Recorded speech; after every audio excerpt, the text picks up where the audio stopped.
kasalukuyang pong porsyento ng ginagawang gusaling sambahan po ngayon ay 65% po.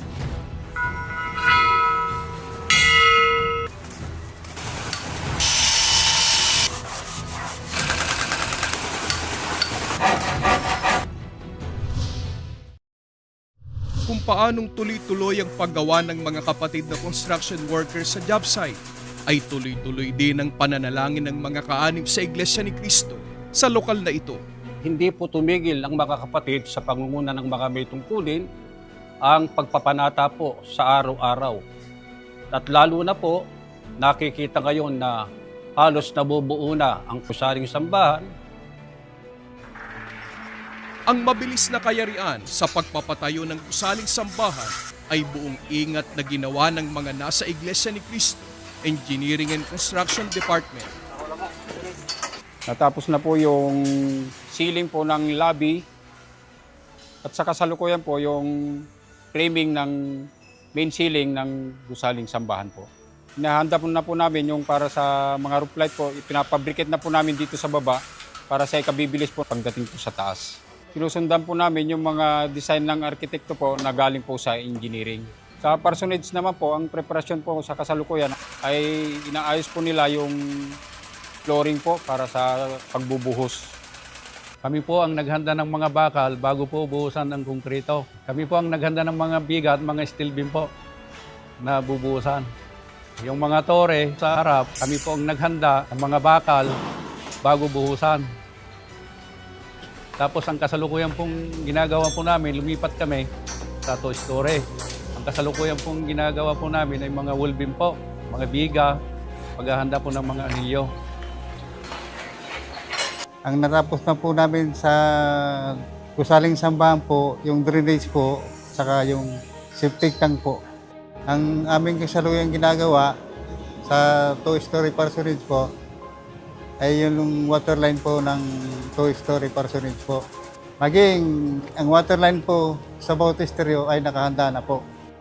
Sa kasalukuyan po tapos na namin po yung wirings po ng lobby, saka yung conference po, maging din po sa pinaka-local office po sa likod.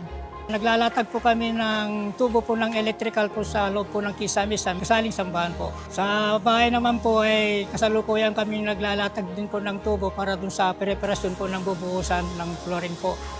Tapos na po kaming mag-plastering sa loob po ng gusaling sambahan, sa conference po, sa balcony, sa lobby, at dito po sa mga opisina. Sa bahagi naman po ng Bautisterio, tapos na po ang plastering at naihahanda na po para po sa pagka-tiles. Natapos na rin po namin ang ilang bahagi ng ating gusaling sambahan. Gaya po sa kaliwang bahagi ng ating gusaling sambahan. Natapos po namin ang mga canopy ng mga bintana ng ating gusaling sambahan. Nihanda na rin po namin yung mga precast para sa harapang bahagi ng ating gusaling sambahan. Na ito po ang mga design ng ating arkitekto. Bukod po sa gusaling sambahan, mayroon po itong Bautisterio at local office na naka-incorporate sa bandang likod po ng gusaling sambahan. Kasalukuyan pong itinatayo ngayon ang two-story parsonage with caretaker at naka-layout na rin po ang guard post with generator house.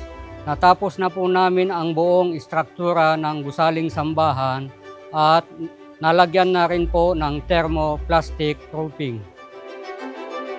Lalo namang pinaikting ng mga kaanib sa pangunguna ng mga may tungkulin sa lokal ang kanilang pagtitiwala sa Panginoong Diyos na matapos ang kanilang bagong gusaling sambahan.